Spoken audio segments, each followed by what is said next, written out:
Kun nama tokko ummanni guutuun kabajni ummata tokko diigame qabeenyi ummata tokko diigame callifanii ilaalaa diiniin jedhuun qabnu haa ta'u malee wanni nu qabsoofnuufi nama biraa gadi dhiibuudhaaf immoo mirga keenya deebisuudhaafi kun ifatti amma rakkinni guddaan jiru tokko maaliin akka jarri nu guban nus dhaqnee gubnaa akka jarri nu arsan nus dhaqnee arsinaa akka jarri nuti taphatan jaratti taphannaa haaloo bahuun keessa jiraannaani haqa ofii deebisuu miti dubbiin haqa ofii deebisuudhaaf eeyyamama malee nuu sanarra dabarfannee waggaa 400 nu bitanii waggaa 400 itti taphannaa taanaan sanuma maal garaagarummaa qabna gaanuus jaraan garaagarummaa hin qabnu dabareedhuma wal jijjiirree hojii tokko hojjetaarra malee equal nuus amma kanarraa kan ka'e mirga ofiitii qabsaahuun rakkinan qabu hatta diinal islaam keessatti wanni rasuul rabbi sallallahu alaihi wasallam hojjetan keessaa gaafa uhud seenaa uhud yoo dhaqxanii ilaaltan qabsoo uhud irratti laa ilaaha illallah ol aansuudhaaf ummanni islaamaa qabsahaa haa ta'u malee alaabaa adda addaa gosa adda addaatiif kennani rasuul rabbi sallallahu ansaarota keessa bakka lamatti qoodamu awsii alaabaa tokko kennan khazraji alaabaa tokko qaban maaliif ennaan warri kun wal beeku warri saba tokko keessa jiranu eenyu firummaa waan wal beekanuuf kaayyoon jarri qabsaaramu diinal islaamiidhaaf garuu saba tokko jala walli jiran wal ijaaranii laa ilaaha illallah alaabaa qabatanii alaabaa kan ammoo kan itti kenne mootii ebaluu miti rasuula rabbii sallallahu alaihi wasallam kenne rasuulli kanallee hin diigne maal jijjiiran jennaan software isaa jijjiiran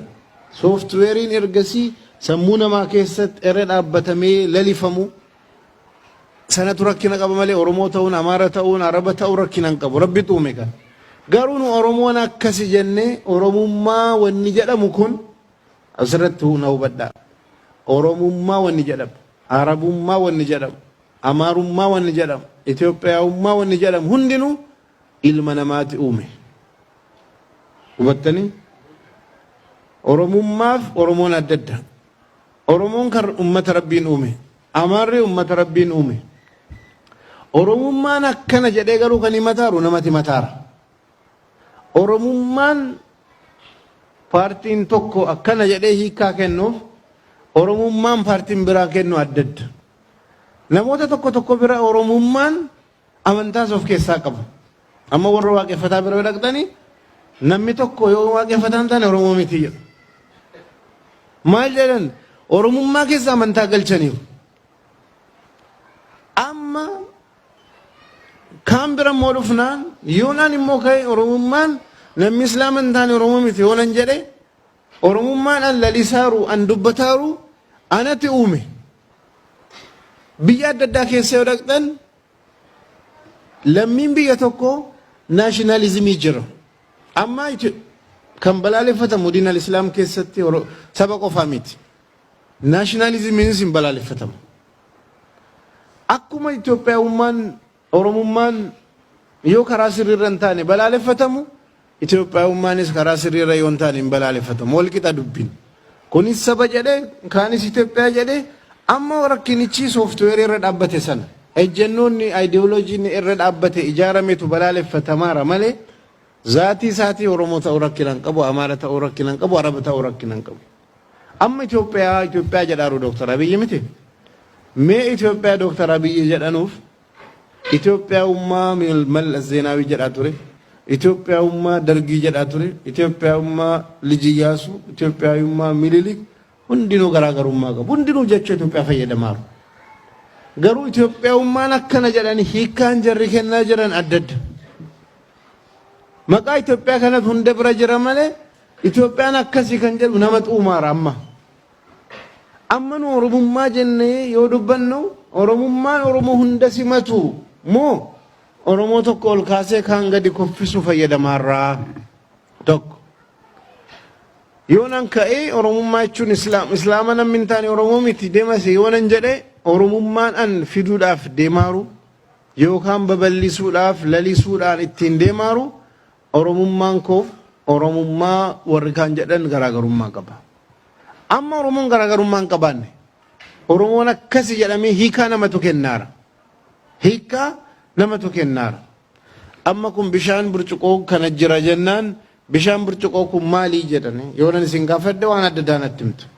Miidiyaan maal jedhu dhufanii mee Oromummaan siif maalii jedhanii maayikii isinitti qabu miti? Yookaan Itoophiyaawummaa jechuun siif maalii jedhanii warri miidiyaa nama gaafatu. Otummaa tokko ta'e maaliif ana gaafattu? Adda adda waan ta'eef laalcha namaa waan ta'eef hundinuu waan ofii amanu anaaf Itoophiyaawummaan akkasi anaaf Oromummaan akkasi jedhee kan dubbataaru waan irratti walii galameef yuuniik waan hin jijjiiramne miti laalcha namaati. Laalcha namaa kana yeroo barbaade rivaayis godhama, yeroo barbaade uumama, yeroo barbaade deemama. Oromummaan afaan irratti hundinuu walii gala. Aadaa irratti walii gala. Aadaa irrattis walii galee aadaa diinal islaam fallisu yoo dhufe deema siyaan aadaa dudubbeetta afaadhaan fudhuu jedha namni muslima ta'e. Miti rabbiin na wallalchiisaa. Aadaa hedduutu dudubbeetta afaadhaa an aadaa akkanaan fudhuu dhufa. Amma waan akkasii keessattis Oromummaas haa ta'u Itoophiyaawummaas haa ta'u biyya isin amma jirtan Siwiidiin miti Siwiidiinummaas haa ta'u waan irratti ummanni walii galuu irratti dhaabbachuu qaba. Yaan ummanni irratti walii galuu irratti yoo hin dhaabbanne gareen tokko deemas jedheen fudhatu. Bara durii Itoophiyaawummaan muslima kan hammatu hin turre. Namni tokko Itoophiyaa jechuun automaatikaalii ummata nasaaraa ta'uu ture. Kanaafuu nu Itoophiyaawidha jedhee muslimni garaa guuttatee bira dhaabbachuu irratti rakkate. Garuu hiikkaan amma jiru jijjiiramuu danda'a. Haala kanaan kana lamman adda baasuu qabna. Diinal islaam kan balaaleffataaru sabaa miti. Sabni yoomuun balaaleffatamu. Sabummaa kan jedhamaaru kana ejjennoo nu akkasi jedhamee qabamu. Nu saba hunda caallaa tokko. Sabni kaan nuyi gadi lama. Nu waan adda addaa waan akkanaa wanna dhufu jiru. Wanna akkanaa wanna ideoloojii addaan jiru kana kanatu balaaleffatamaara malee ilmi namaa wal qixaa kan jedhu Oromummaan akkana jedhu yoo dhufe ilmi namaa hundinuu rabbiin biratti nama caaluutu rabbiin biratti bakka qaba yoo jedhe yookaan immoo ilmi namaa bifaan adda addan bahu waan islaama keessa jiru maqaa islaamummaatiin fakkeenyaaf ilmi namaa wal qixaa sabaan wal maqaa wal balleessuun dhowwaadha sabaan wal dorgomuun dhowwaadha waan islaamummaa keessa jiru tokko dhufe Itoophiyaawummaan akkas yoo jedhe yookaan Oromummaan akkas yoo jedhe kan hunda hammatu yoo ta'e ay wanni kun maqaa sabaatiin waan deemartanuuf hin balaaleffatama wanni jedhamu hin jiru. Sooftiweeriin irra dhaabbate ideoloojiin irratti ijaarame kun ummata hunda walqixa ilaale ummata hunda walqixa simachuu yoo danda'a ta'e diinal islaam hin balaaleffatu. Yoo sana ta'e hin balaaleffatu. Amma kana hubachuu dhabuutu waa hedduu wal keessa laaqee namni tokko waanuma xiqqoodhaan wal shakkuu nama baay'ateera. Miidiyaa irraa haa ta'u siyaasa jiru irraa haa ta'u haala adda addaa irraan argameera.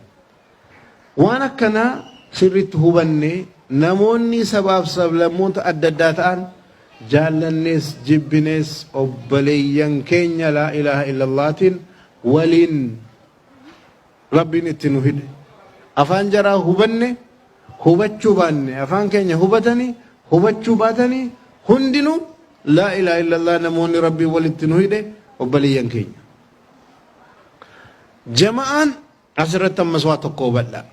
Jama'aan diiniidhaaf hojjannaa jedhee garee wal ijaaree diiniidhaaf hojjechuudhaaf tattaaffatu.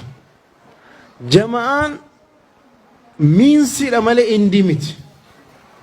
Karaa kaayyoo tokko ittiin baafa ilma geenyu miinsiidha malee innumtuu zaatii isaatiif jama'aan jannata man seensisu. Namni tokko diiniidhaaf hojjedha jedhee wal ijaaree sabaaf hojjedha jedhee wal ijaaree kan deemaaru kaayyoo wayitiif wal ijaare. Ijaarsi kun kaayyoo wayii galmaan gahuudhaaf malee innumtuu kaayyoo miti. Kaayyoo biraatu jira kan ittiin barbaachisa. Namni garuu kaayyoo sana irraanfatee jamaadhuma kana kaayyoo godhata. Achiin booda nuhiif jara jedhee bakka lamatti wal qooddata. Wal qoodinsi kun immoo diinal islaam keessatti garaagarummaa fidee ummata keenya addaan baasee humna ummanni qabu adda adda facaasaa akka lammii tokkotti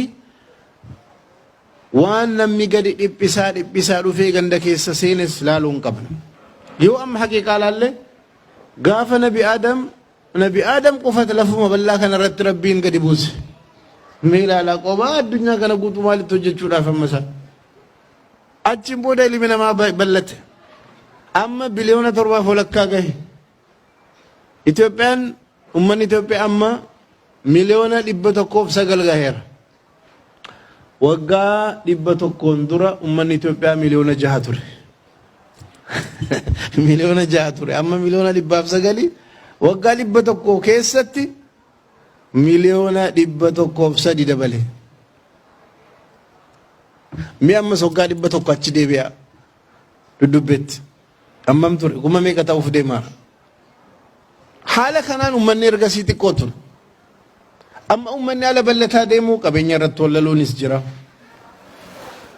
waan irratti nyaatamu irratti wallaluun jira anatu bulchaa anatu taayitaa qabaadhaa irratti wallaluun jira haala adda addaa keessatti jira rabbiin ilma namaa ala uumu ilma namaatiin akkuma sila jalqabe inni jaa'ilun fil ardi khalifa akka jedhetti bakka bu'aa rabbii ta'e adilii addunyaa irratti fiduudhaaf dhufe yeroo hedduu ayaan qur'aanaa dagatamaatu tokko jira rabbiin wamaa khalaqtul jinna wal insa illaa liya'buduun jedhe ilma namaas jinnis aan kanan uufeef akka jarri ibaadaa godhanii qofaa fi malee kan biraatii fi miti yeroo dubbatama sirriidha garuu ergamaa rabbii kan ergamaa jiran kitaabonni kan dhufaa turani liyaquuma annaasu bilqist ilmi nama kan jedhamu guutuunsaa haqa irratti akka dhaabbatanuudhaaf haqa irratti dhaabbachuudhaaf ergamaan rabbii dhufan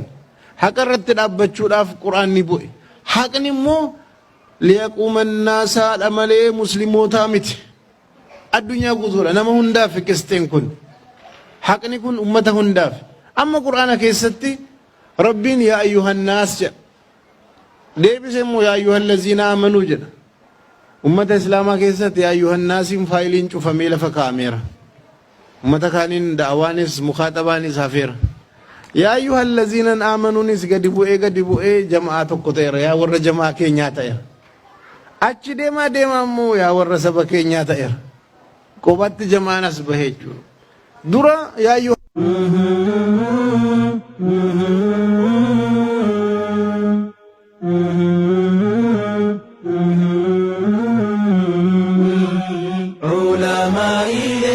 بردالتو أنبياء دينف كبساون هل كان في بيا إيسان كبسيسي ويا رب الخيار جنات الفردوس مكانا عاليا علماء بردالتو أنبياء دينف كبساون هل كان